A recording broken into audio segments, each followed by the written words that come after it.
Cause I'm just going to pray. The disbeliever's going to hate. Habibi, I'm just going to shake. Shake it off. Hi there.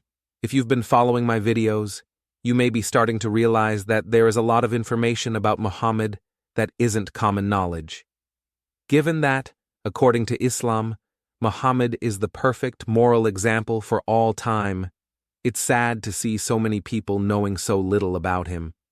In order to help spread the message of Islam, I have put together this video for our Muslim friends detailing why Muhammad is the perfect role model. My hope is that this video can be shared all around the world so that these facts about history's greatest man can eventually become common knowledge. So, without further ado, I present to you 10 reasons why Muhammad is the perfect role model for all time.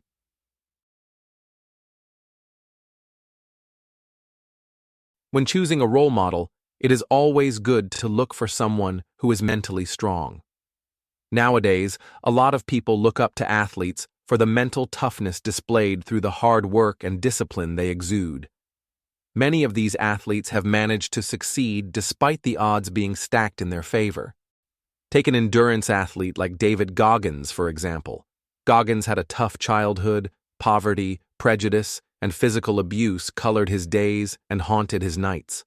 But through self-discipline, mental toughness, and hard work, Goggins transformed himself from a depressed, overweight young man with no future into a U.S. Armed Forces icon and one of the world's top endurance athletes. Amongst other achievements, Goggins went on to set records in numerous endurance events, inspiring Outside magazine to name him the fittest man in America.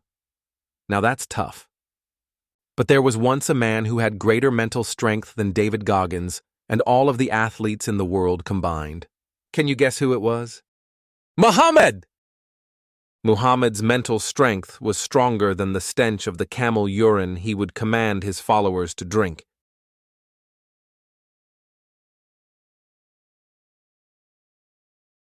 When Muhammad first started receiving his revelations, he thought that he was possessed by a demon. As you can imagine, thinking that you are possessed by a demon would be quite a frightening feeling. So Muhammad did what any person with great mental strength would do: contemplated hurling himself off a mountain.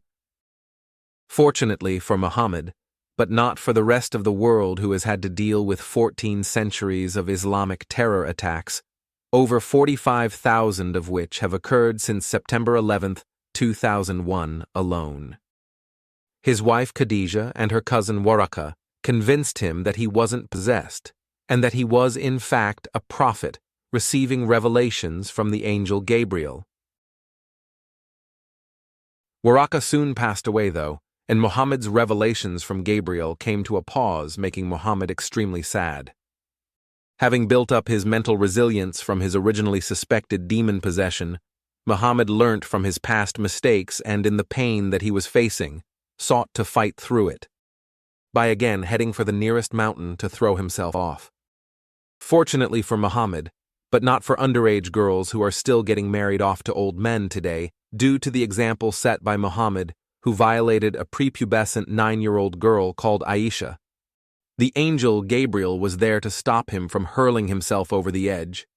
Gabriel had his work cut out for him, however, as every time Muhammad wasn't getting enough attention from him, he would again head for the nearest mountain to hurl himself off.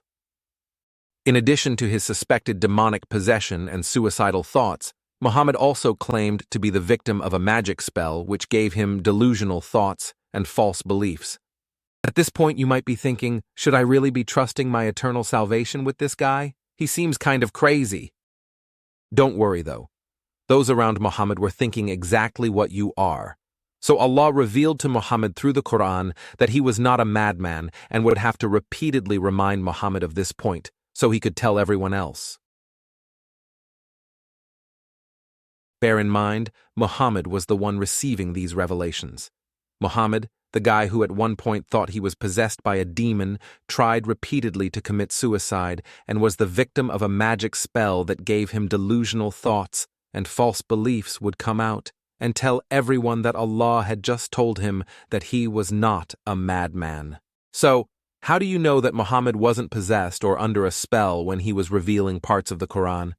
Well, you're just going to have to trust him on that, and given Muhammad's mental strength and resilience, I can't see why you wouldn't.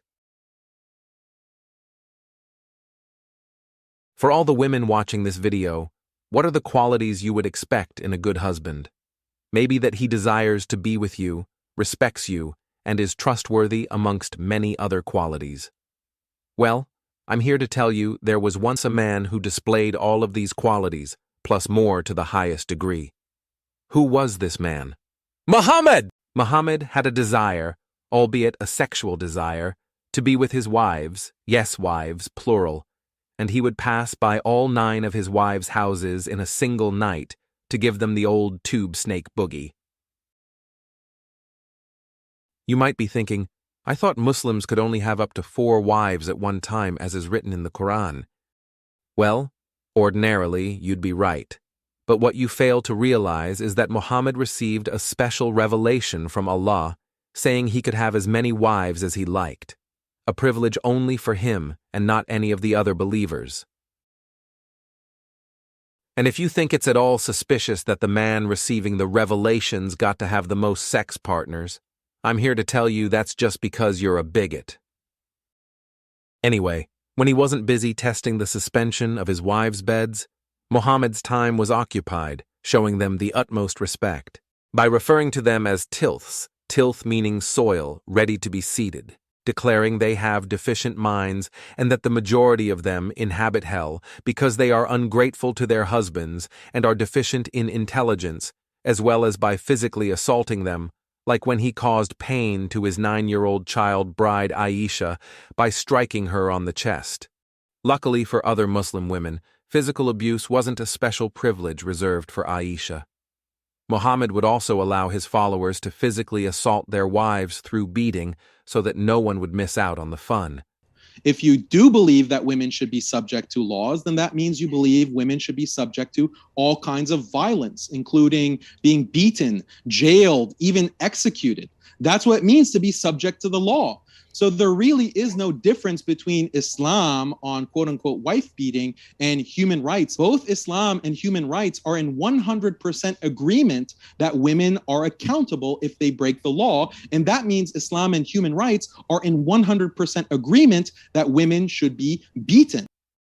He would even allow men to beat their wives so badly that their skin turned green from bruising, as evidenced by this hadith.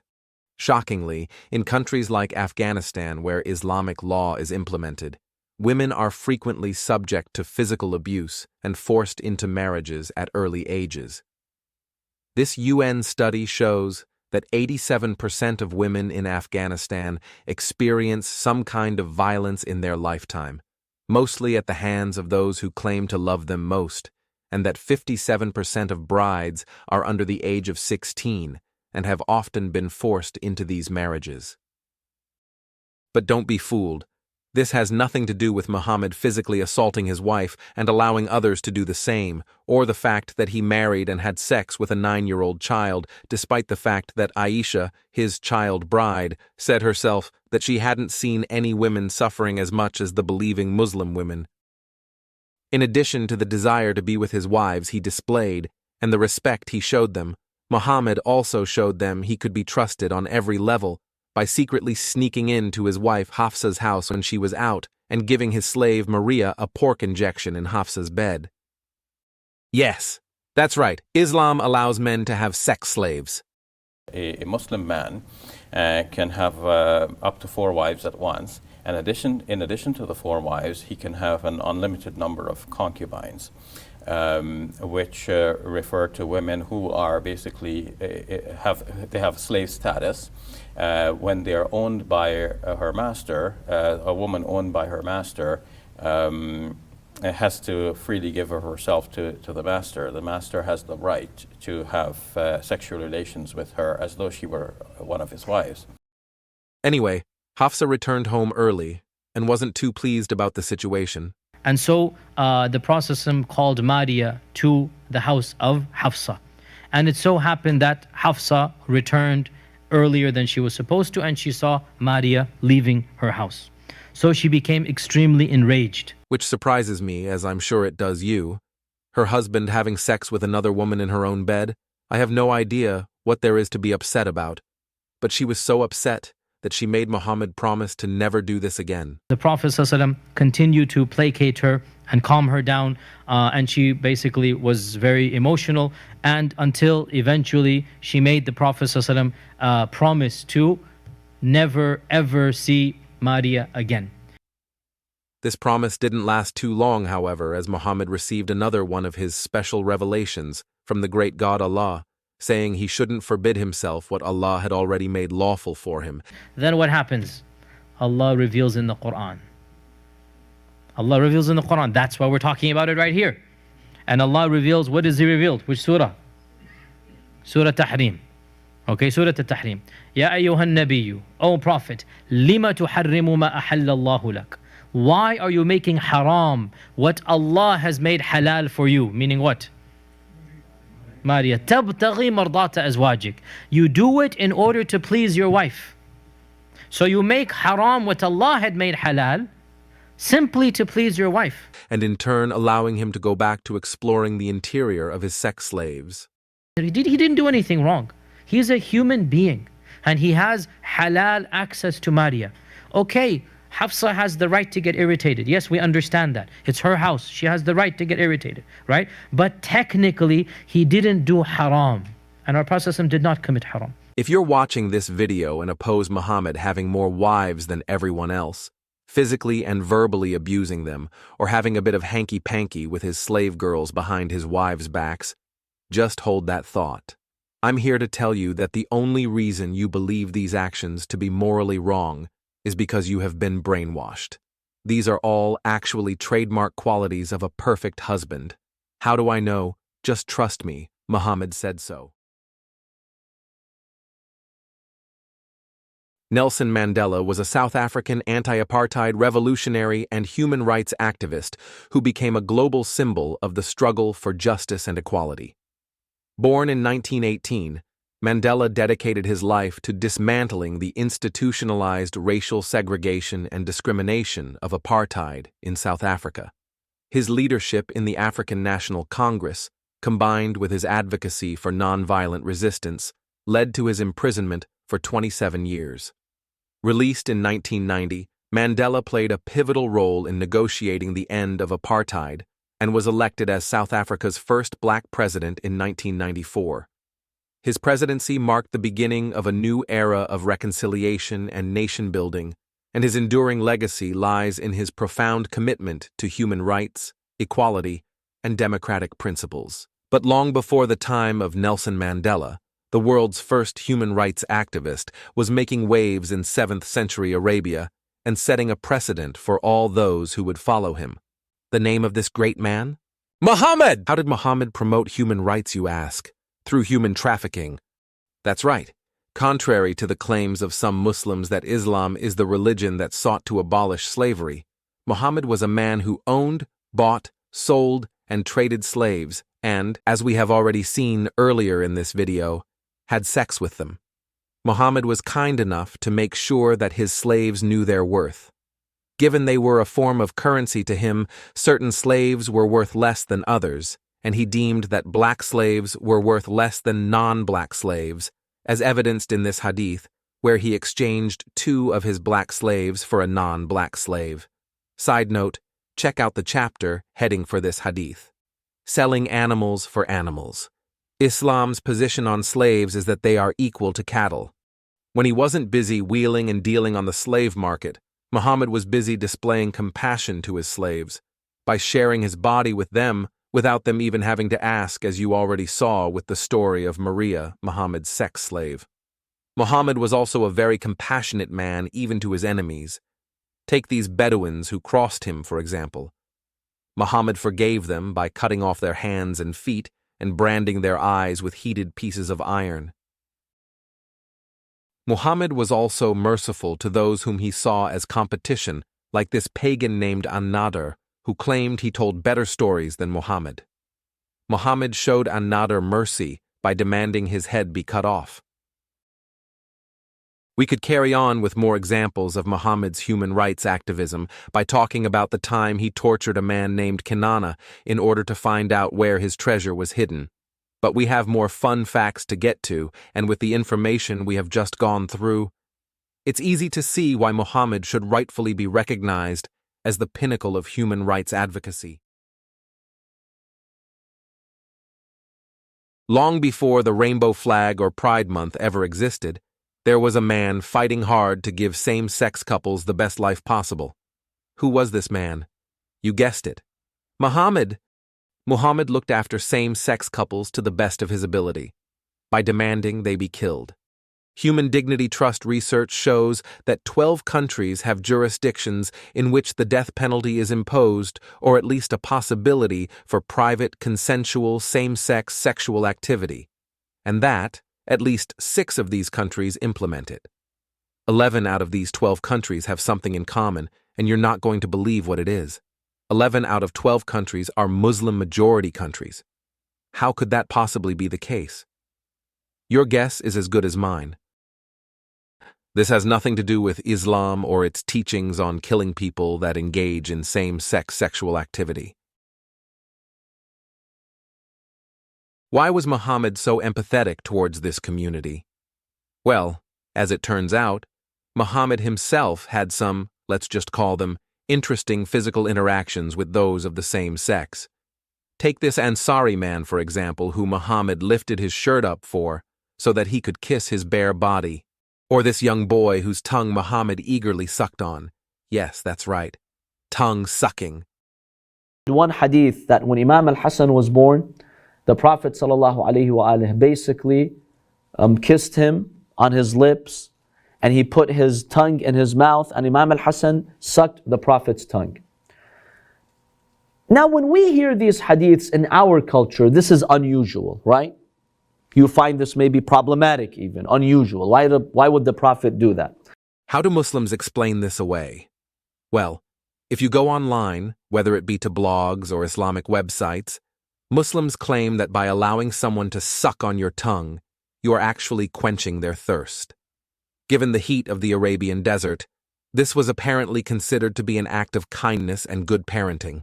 Some even attribute this hadith as an example of a miracle Muhammad performed. There are 2 problems with this explanation, however. Problem number 1.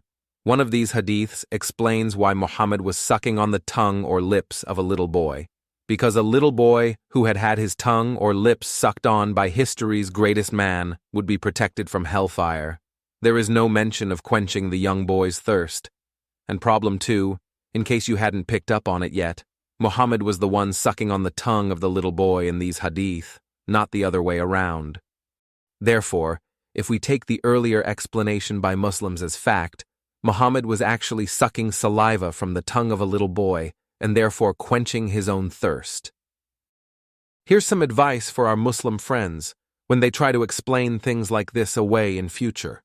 You say it best when you say nothing at all.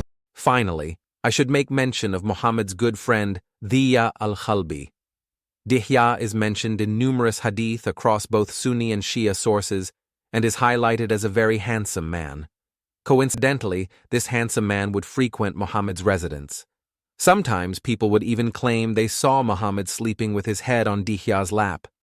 When his wives or others would call him out on it, Muhammad would claim that it was not actually Dihya that came to visit him, but the angel Gabriel.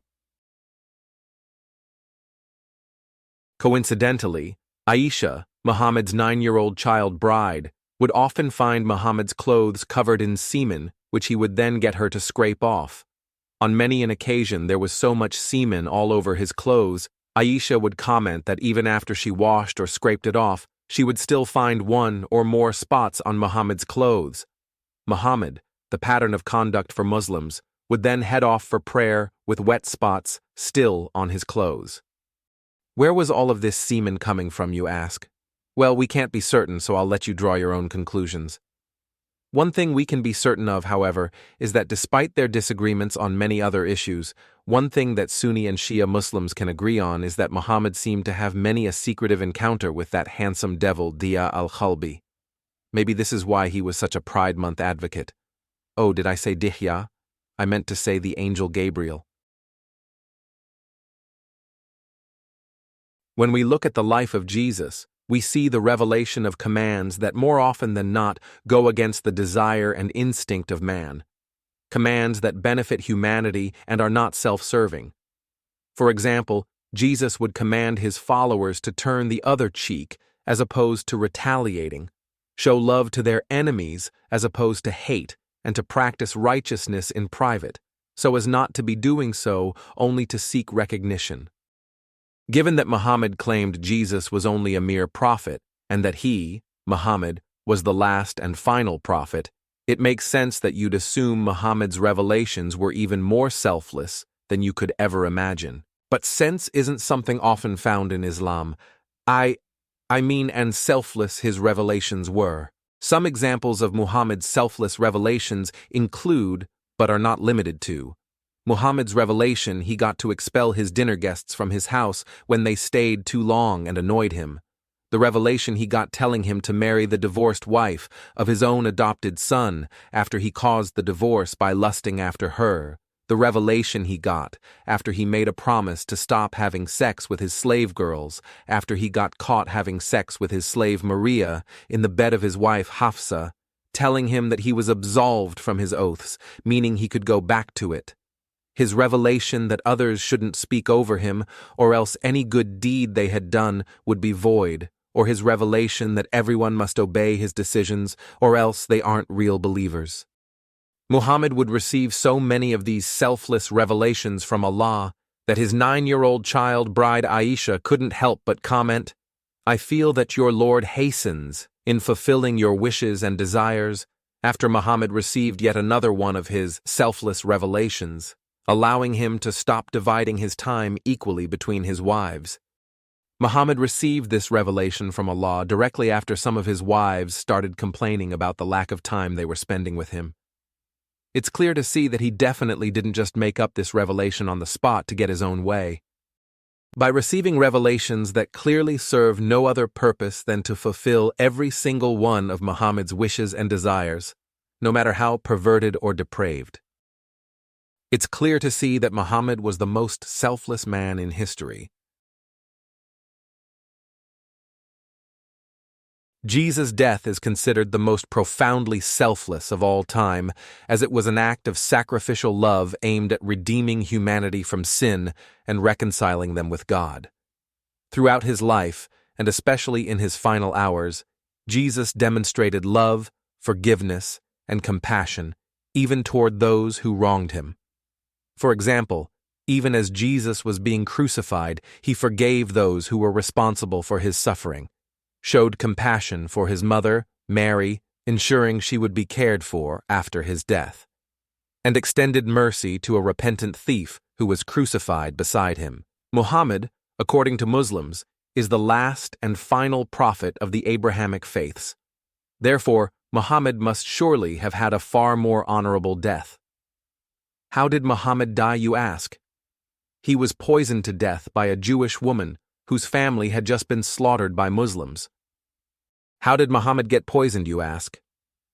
Well, after Muhammad and his followers had slaughtered the woman's family, she offered to cook Muhammad and his companions a delicious meal. Muhammad, tactical genius that he was, decided that it was a great idea to accept a home-cooked meal from a lady whose family he had just slaughtered. Shockingly, accepting dinner from somebody whose family you just slaughtered didn't turn out to be the best idea, and Muhammad consumed some of the delicious but poisoned lamb. As Muhammad was dying, he would often be heard saying that he felt his aorta was being cut off. Why is this interesting, you ask? Well, in the Quran, also known as the incoherent ramblings of Muhammad, it clearly outlines how Muhammad would die if he was fabricating revelations in the name of God. The Quran claims that Allah would cut off Muhammad's aorta if he was fabricating revelations, which, if you watch the previous section, he surely couldn't have been.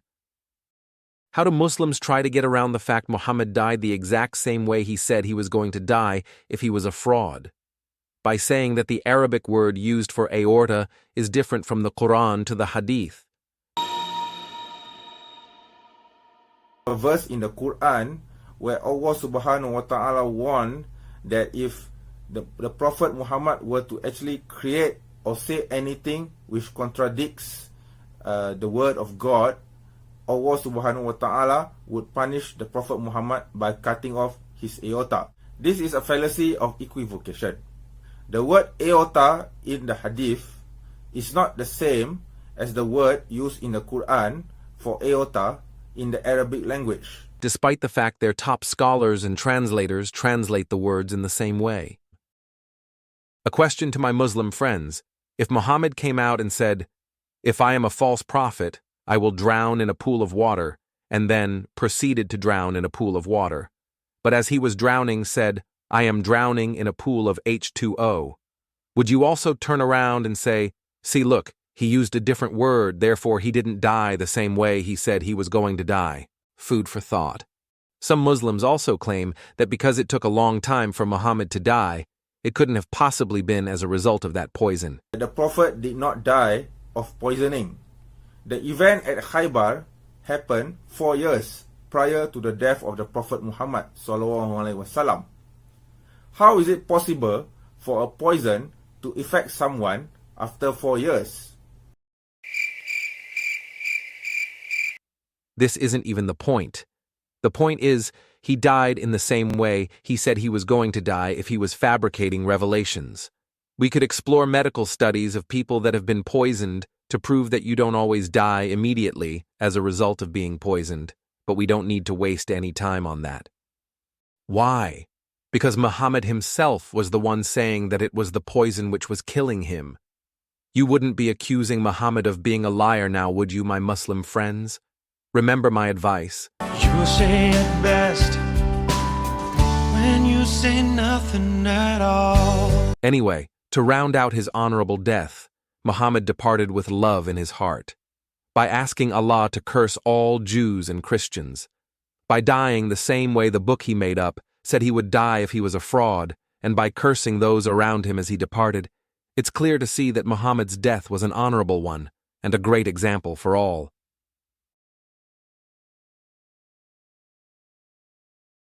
When considering a role model, an admirable trait to look for is wisdom, but even more admirable than that is original wisdom. That makes Muhammad the perfect candidate for the job.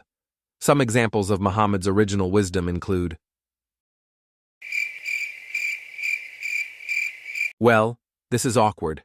At this point, I was going to present to you all of the original pieces of wisdom Muhammad had come up with.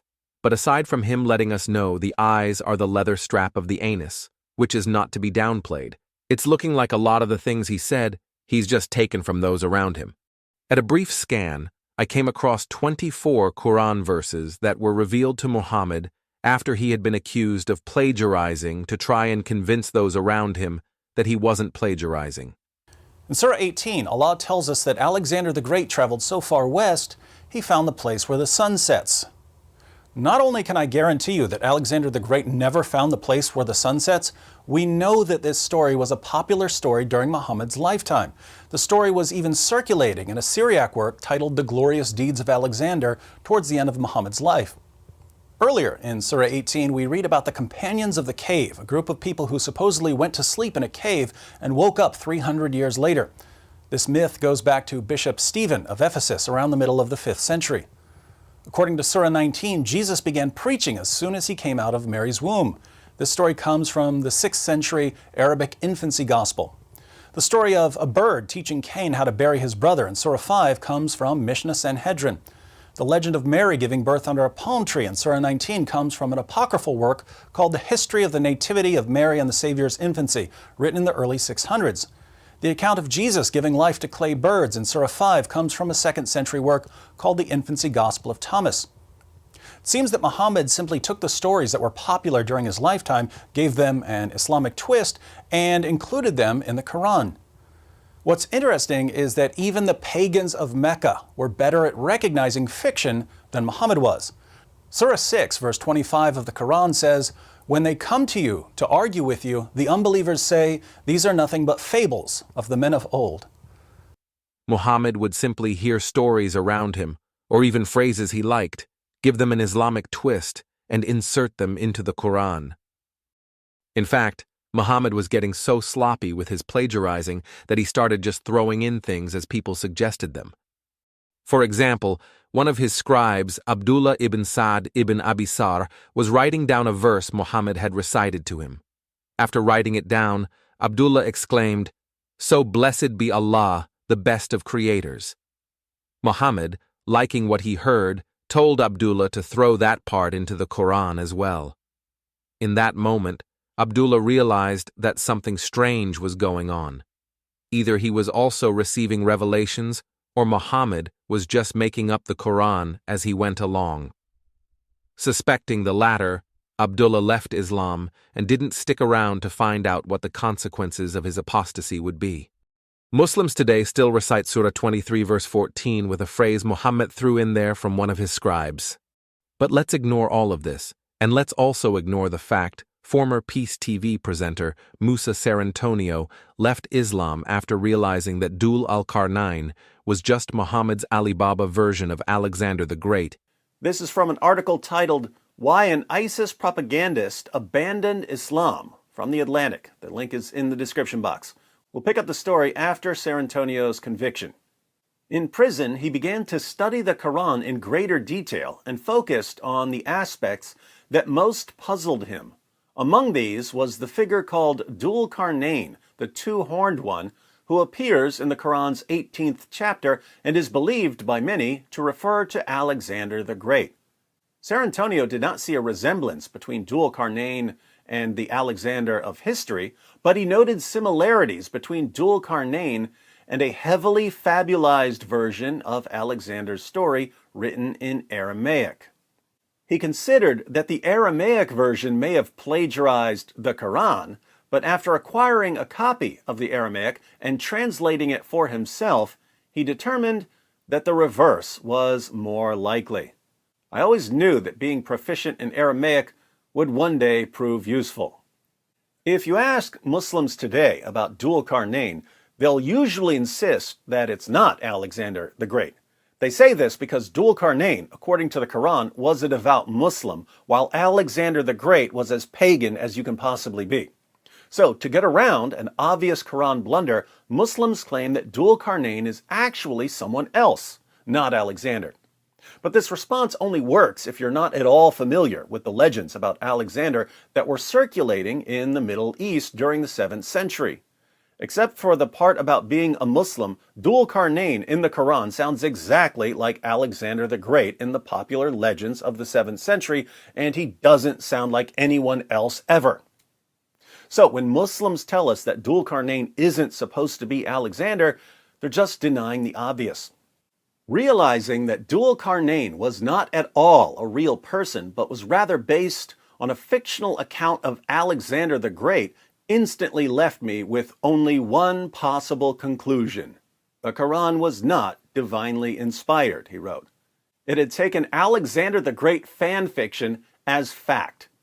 Of course, I would have preferred to discover all that 17 years ago and avoided much trouble. He has therefore abandoned not only ISIS, but Islam and religion as a whole. Notice, because Serantonio could read the Alexander legends for himself, he knew that modern Muslim responses to the problem were false. Dul Qarnayn in the Quran is supposed to be Alexander the Great. But not only is Dul Qarnayn in the Quran a Muslim, when Alexander most certainly wasn't, the stories about Dul Qarnayn aren't taken from the actual history of Alexander the Great, they're taken from 7th century fan fiction.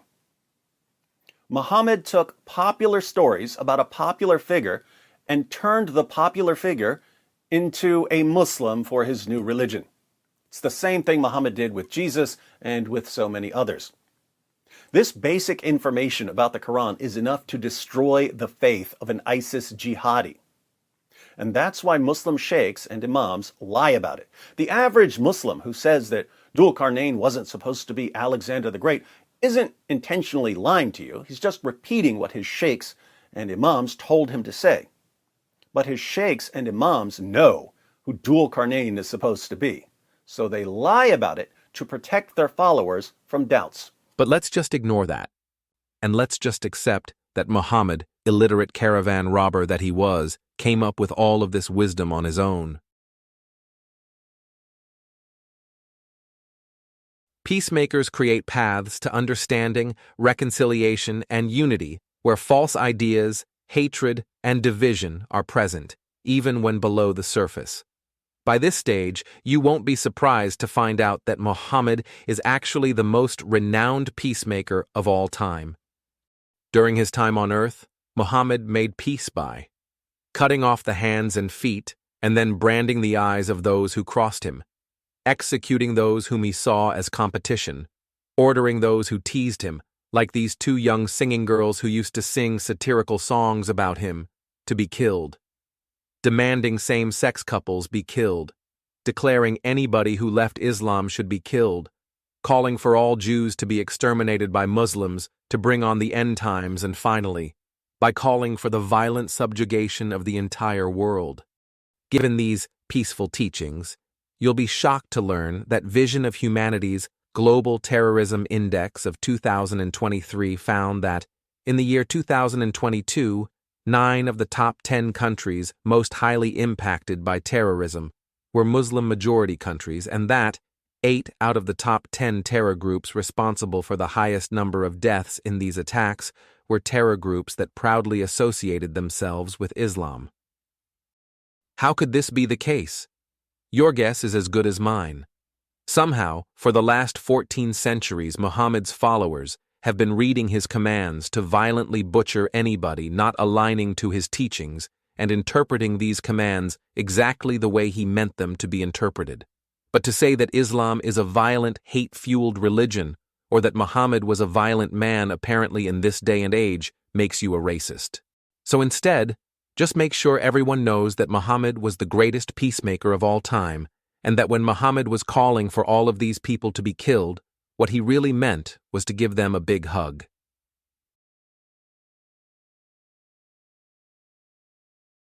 A person with good hygiene is a positive role model because they demonstrate self-respect, responsibility, and discipline. Their habits promote health and prevent the spread of illness, contributing to the well-being of others. Good hygiene also boosts confidence and creates positive impressions, encouraging others to adopt similar practices. Overall, they set an example of personal care and consideration, inspiring those around them to value their health and maintain good habits. Enter stage right, the 7th century hygiene hero himself, Muhammad. Muhammad would promote the highest standard of hygiene by commanding his followers to dip flies in their tea if they landed in there, as one wing contains the disease and the other the cure to the disease, wash themselves using water from a well, which contained menstrual cloths, dead dogs, and other stinking things, lick each other's fingers so they could get a blessing from Allah, and then, if in the event any of these hygienic practices caused them to be sick, drink camel urine to cure their sickness. He would also only take a single bath after having sex with all 9 of his wives, poor old wife number 9, and, as you saw earlier, would often have semen all over his clothes, which definitely didn't come from Dihya, which he would then get his 9-year-old child bride Aisha to scrape off. Believe it or not, once again, some Muslims try to explain these hygienic commands away. Let's take dipping a fly in your tea, for example.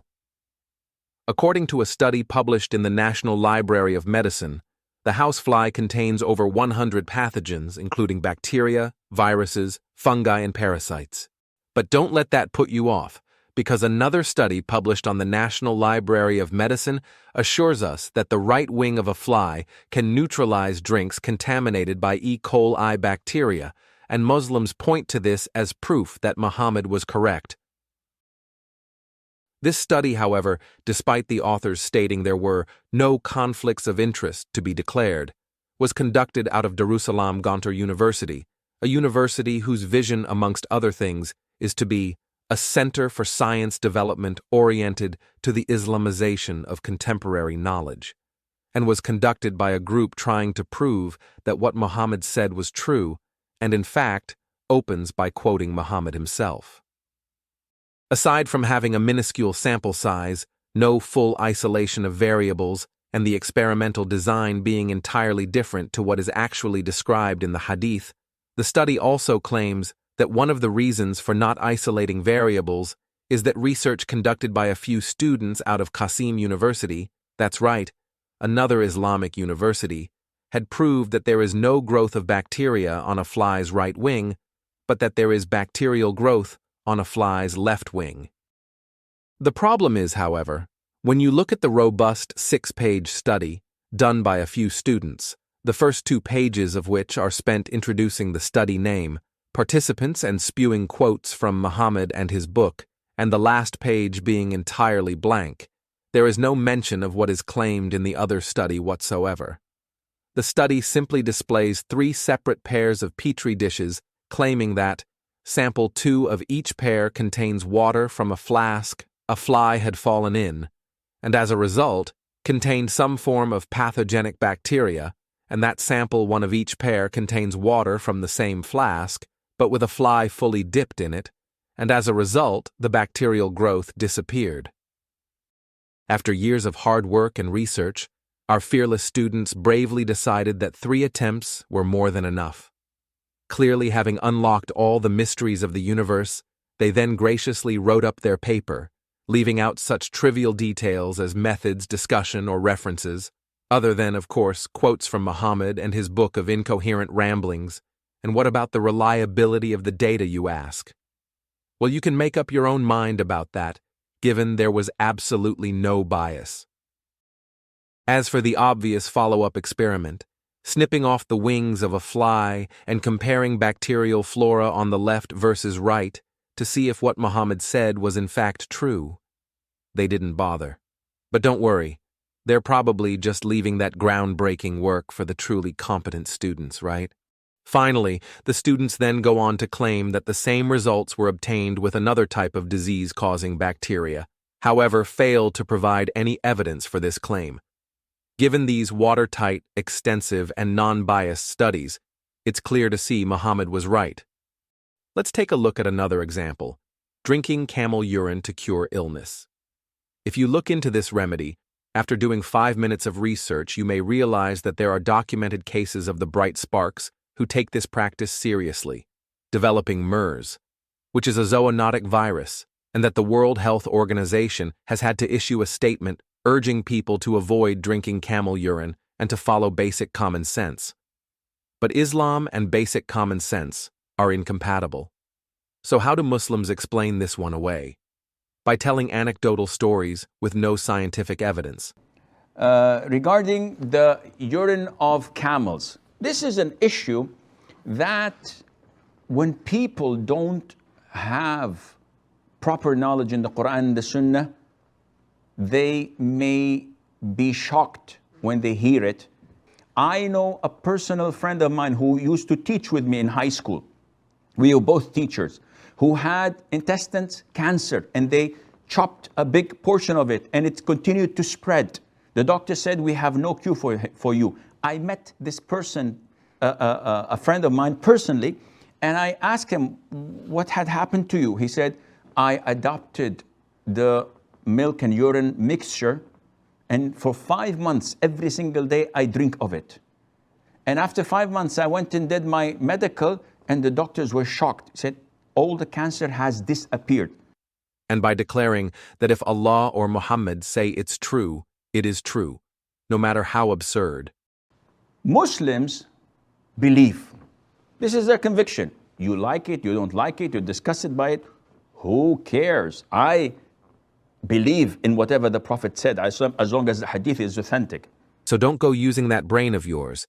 Dip those flies in your tea, wash your clothes in filthy water, lick your friend's dirty finger, and if you're feeling nauseous after all that, which I couldn't possibly understand why you would be, sit back, relax, and chug down a tall glass of camel urine to cure your ailments.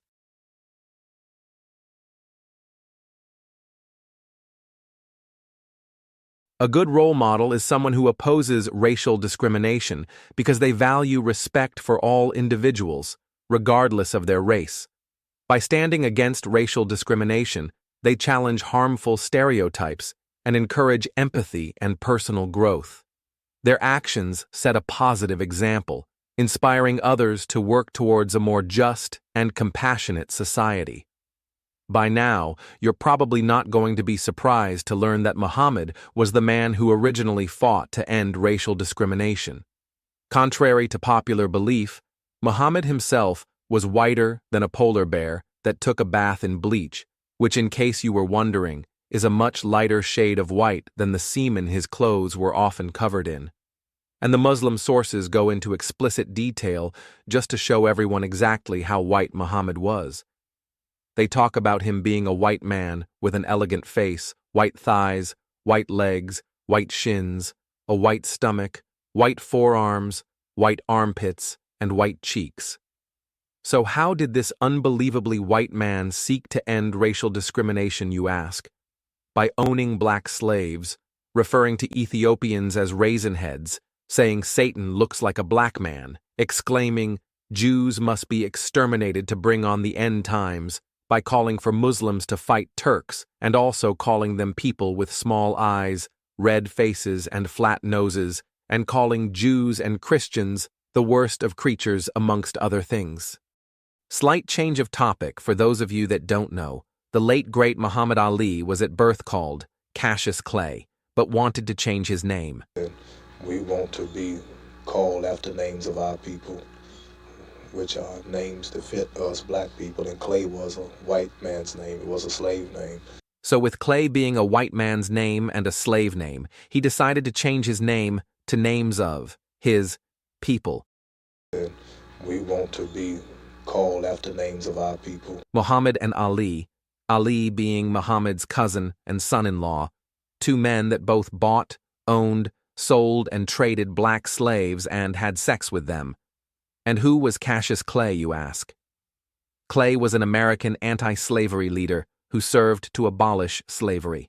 Muhammad Ali, brilliant boxer, not such a great historian. The good news is that he was at least named after a man who didn't see race or color and fought hard to end racism in 7th century Arabia. And in case you were wondering how serious Muhammad's whiteness is taken in the Muslim community, here's a quote from Ash-Shifa, one of the most popular and respected books on Muhammad's life and teachings. Ahmad ibn Sulaiman, Sahun's companion, said that whoever says the Prophet was black is killed. The Prophet was not black.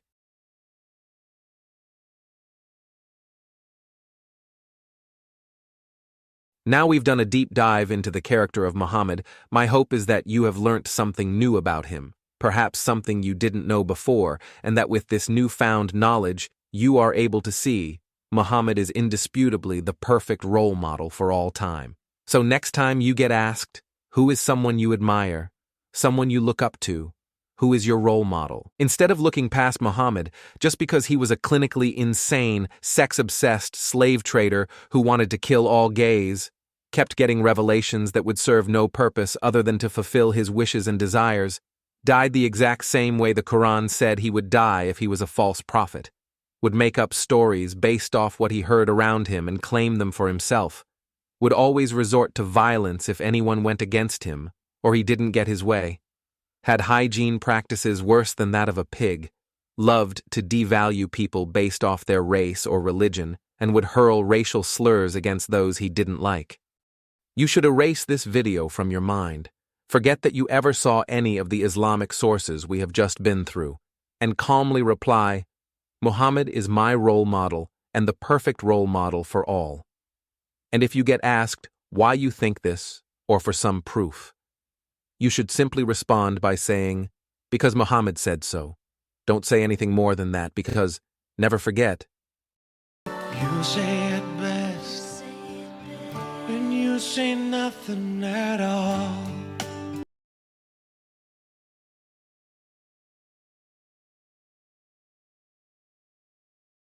if you liked this video, please remember to hit that like button, leave a comment, and subscribe to the channel.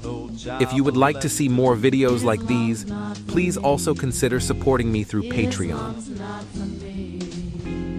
Islam.